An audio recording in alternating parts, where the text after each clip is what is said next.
Yo, what's going on guys, it's Cynical and welcome back to another video. Today for you guys, I thought we'd talk about 10 things Kingdom Hearts 3 introduced that should stay going forward.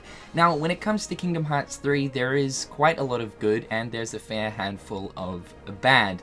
In this video though, I did want to focus on the new gameplay features and additions that this game introduced to the series that previously hasn't been seen in any other previous Kingdom Hearts installment. These are things in which I definitely believe should be prominent and should stay in any other future Kingdom Hearts title going forward, keeping in mind that these are in no particular order. First up is Airstep. So Airstep is a brand new shotlock ability that Sora is able to utilize throughout Kingdom Hearts 3, and honestly, if I could only actually pick one of these new features out of the 10 to take away for a future Kingdom Hearts title, it would most likely be Airstep. This is the new feature that I probably have been using the most out of the bunch. It's absolutely amazing, mainly because of the fact that yes, it is attached to that of the shotlock system and sort of in a funny sense works like a shotlock. However though, it requires no resource cost at all, meaning that Sora can freely airstep from enemy to enemy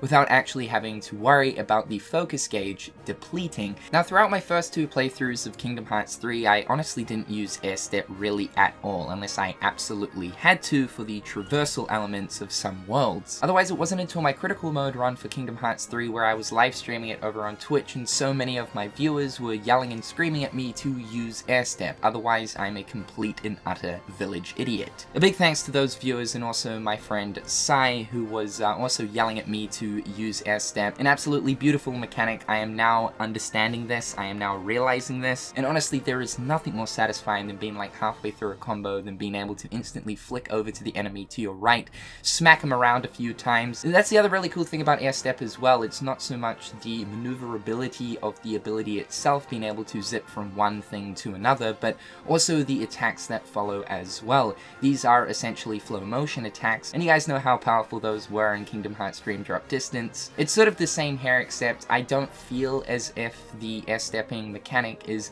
as spammable as, say, something like the Dream Drop Distance flow motion. However, I would highly advise that if you guys are thinking about going into the critical side of Kingdom Hearts 3, or even just going forward for your gameplay throughout Kingdom Hearts 3, definitely get into Airstep. It's one ability that once you start actually using it, you'll never look back. Next up is Keyblade Upgrading. So there has actually been Keyblade upgrading or leveling up in two other previous Kingdom Hearts titles, the first one being Kingdom Hearts Union Cross and the other one being Kingdom Hearts Recoded. However, because of the fact that Kingdom Hearts 3 seems to do it the best, especially for a console-based Kingdom Hearts title, I'm not exactly going to include Recoded and Union Cross, as Union Cross is really its own type of thing. It's a phone game, and Recoded is, well, you know, recode. So yeah, Keyblade Upgrading, I hope this is a feature that definitely stays around for any other Kingdom Hearts game going forward. It's always nice being able to upgrade the equipment that you get throughout the game, and this is actually one feature that I've always wanted for a Kingdom Hearts, or more so a mainline Kingdom Hearts title. Being able to use your synthesis items that you collect throughout the game and then being able to spend those on upgrading your actual Keyblades is absolutely amazing, especially for the Keyblades that you do get at the, say, start of the game. Being able to actually upgrade these earlier Keyblades means that by the end game, these Keyblades aren't actually obsolete like most of the Keyblades you would get in any other previous Kingdom Hearts game right at the start of the game. By end game, unless you're using the Keyblade for like a specific ability per se, they most of the time become pretty obsolete. It's a pretty straightforward function, and I wouldn't understand as to why Square Enix wouldn't want to continue to use this for any other future Kingdom Hearts title, so I say definitely keep it around. Next up is accessories having abilities. So I was really pleased to see this when I first booted up Kingdom Hearts 3, just mainly because there was no word on this change happening before the game ended up releasing. It was just one thing that I guess we all discovered when we first played, but this was a really cool change. So the accessory items within Kingdom Hearts 3 now come with attached abilities. Some accessories will give you an immunity towards certain sort of stuns, other accessories will allow Sora to be able to use the Tsar version of a specific type of magic, others will give you MP haste, and so on and so forth. Previously, accessories were only there to give you stat bonuses like increased AP MP, or Strength. So with Kingdom Hearts 3, it was nice to see that Square decided to add an extra layer towards accessories, with it now actually being a smart idea to actually mix and match accessories, not just for the stat bonuses, but also the abilities that come attached. The customized section of the main menu. So Square Enix added a lot of really nice new changes to the customized section of the main menu for Kingdom Hearts 3. The first thing is being able to actually use the older tiers of magic, which is absolutely awesome. I don't know really why you'd want to do this, but hey, if you want to have fire in your magic panel instead of Fire-Ra or Fire-Raga, then you can do that now. You can also now rearrange what order the magic is in when you go into the magic panel on the command menu. You can also rearrange the links, what order the links appear in when you go into the link section of the command menu. And not only that, but we now also have 3 different shortcut menus to customize. Now, this wasn't actually first introduced in Kingdom Hearts 3, the idea of having more than one shortcut menu available to flick through. This was actually introduced in 0.2 Birth by Sleep. However, though, in 0.2, you can only flick between 2 different shortcut menus, opposed to 3 as we see here in Kingdom Hearts 3. And I honestly feel as if there really wasn't too much reason to have multiple shortcut menus in 0.2, mainly because there just wasn't enough stuff to utilize within the shortcut menu of the game, so I just don't think that justifies having multiple. It is nice having just 2 there though, because of the fact that you can flick between, say, an item shortcut menu and then your magic shortcut menu. But it makes more sense with Kingdom Hearts 3, just because you can chuck things like links into your shortcuts now. There's an abundance more items to use within Kingdom Hearts 3, and of course all the different magics we also have as well. I think going forward, it's a super good idea to keep the changes that they put into the customized menu of the main menu, and to also keep the 3 different shortcut menus. Next up is blocking in midair. So I know for a lot of the combat enthusiasts for KH3, this is probably the best new feature that they've decided to add to the game, and I'm honestly surprised that it took Square Enix this long in order to be able to block in mid-air. Now, previously we have been able to do this, but only whilst playing as Aqua. Aqua's barrier guard can actually be used in mid-air. You can do it in 0.2, and you can also do it in normal Birth by Sleep. However though, previously, Sora has never ever been able to use guard in mid-air, and same also goes for other playable characters like Roxas, Ventus, and Terra. No other Keyblade wielder has ever been able to use just a regular guard in mid-air, and finally Kingdom Hearts 3 introduces this. I don't really know what I can say towards this other than, yeah, just keep this in the games going forward. It's always nice to be able to guard any sort of incoming attacks whilst you are in midair, and it tends to happen quite a lot in a game like Kingdom Hearts, mainly because there's a lot of enemies that like to throw shit at you. So yeah, going forward, Square, please keep the midair block.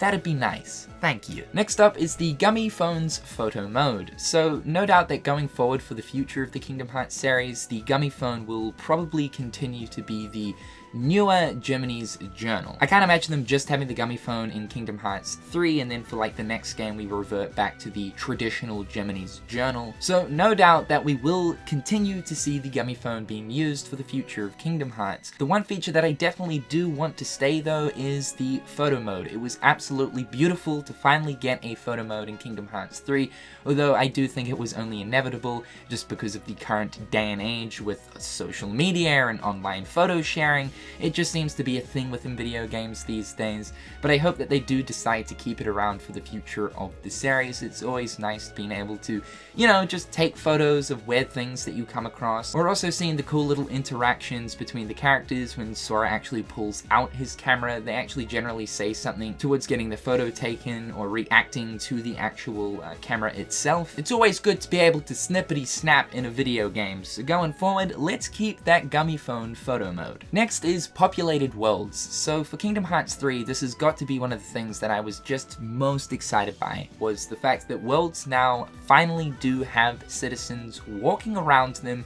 and it actually feels like this world is a proper world where people eat, sleep, and live. Places like Twilight Town within its shopping district finally has groups of people just sort of wandering around, talking in amongst each other, making comments towards the bistro, making comments towards different things that have been happening in the town itself. This was a fantastic way of making the worlds truly feel like they are proper worlds and are actually alive. This was also apparent with a couple of the different Disney worlds within the game as well, for the likes of the Pirates of the Caribbean within Port Royal. We have groups of different settlers and pirates all chatting in amongst themselves. And for Tangle's Kingdom of Corona, when we visit the actual Kingdom of Corona, there are villagers left, right, and center trying to sell off fruit and vegetables. It was just an amazing thing to see, especially from where we've come from. Next up is being able to change the world area location from the save point within the actual world. Yeah, this is a small addition to that of Kingdom Hearts 3, and it's also one of those things where I just don't understand as to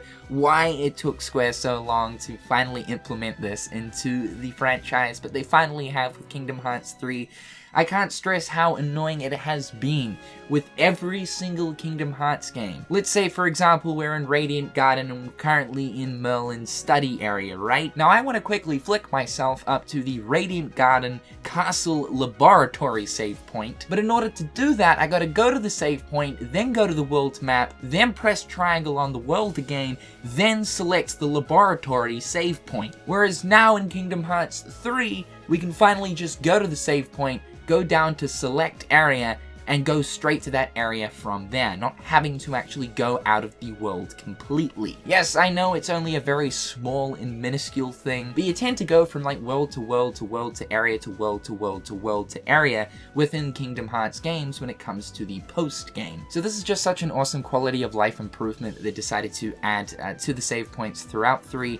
Definitely keep this on board going forward. Next up is the parkour system. So Kingdom Hearts 3 introduced the ability for Sora to be able to freely run up walls. I remember first seeing this during the 2015 E3 trailer, remembering back to when Sora scaled up that massive cliff within the Olympus world. It was pretty damn impressive and quite exciting to see. It would have been when I got to try out Kingdom Hearts 3 for the very first time midway through last year at the Kingdom Hearts 3 premiere event, where I actually got to try out this free running mechanic for myself, and I remember myself being quite skeptical on it, as at first it did feel quite clunky, and I was worried that this system was going to be quite overused throughout the game. However, with playing through the final product of Kingdom Hearts 3, you didn't actually use the parkour system all too much, and when you did, it was really only ever to scale up a wall to get to the next point of the world. And because of the fact that worlds focused more so on verticality within Kingdom Hearts 3, the parkour system coincided with this perfectly.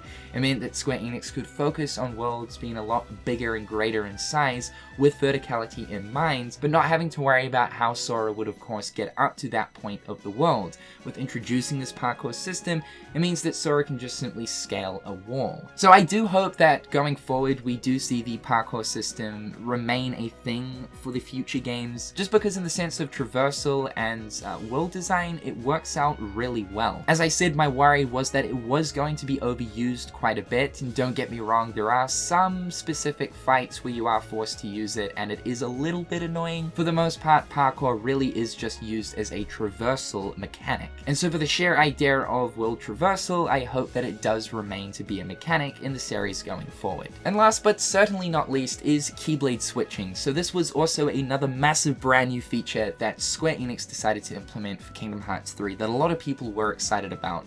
This new feature definitely coincides with the Keyblade transformations, as I guess you could say that the idea around this is being able to go into a Keyblade transformation form and then switch to your next Keyblade, meaning that that transformation form is stocked, meaning that you can then grab that transformation out later when the time is right to use it. And I've seen some people coming up with some really awesome and crazy combinations of switching from form to perform awesome lengthy combos. This stuff can actually go very, very in depth, and although it's not guaranteed that Keyblade transformations will continue continue to be a mechanic for the future of Kingdom Hearts games. I only hope that Square Enix will decide to keep Keyblade switching as a permanent mechanic going forward. Whether it be for stat stacking because you've got 3 different Keyblades currently equipped, or to reap the benefit of that attached ability that is on that Keyblade, or if Square Enix come up with some other unique idea where they use the Keyblade in order to access a form, no doubt that Keyblade switching will come in handy no matter what sort of mechanic it is attached to, even if there isn't anything attached to it. But overall guys, that is just 10 new things that Kingdom Hearts 3 has introduced that I would like to see remain in the series going